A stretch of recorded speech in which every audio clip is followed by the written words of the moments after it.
আসসালামু আলাইকুম আরহামতুল্লাহি ওবারাকাতুহ। দূরের এবং কাছের, দেশের ও প্রবাসের সকলকে আমার আন্তরিক অভিনন্দন। আমি আপনাদের সম্মুখে একখানা হাদিস পরিবেশন করব। আন আনাসিন রাদিয়াল্লাহু তাআলা আনহু আন্না রাসূলুল্লাহি সাল্লাল্লাহু আলাইহি ওয়াসাল্লাম قال يا بني إذا دخلت على أهلك ফাসাল্লিম ইয়াকুনু বারাকাতান আলাইকা ওয়ালা আহলি বাইতিকা, রাওয়াহু তিরমিজি। হাদিসের মূল অনুবাদ।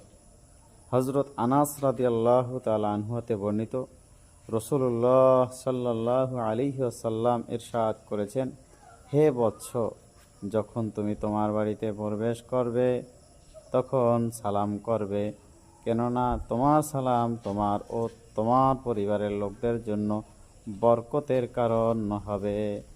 ইমাম তিরমিজি রহমতুল্লাহ আনহু হাদিসখানা বর্ণনা করেছেন।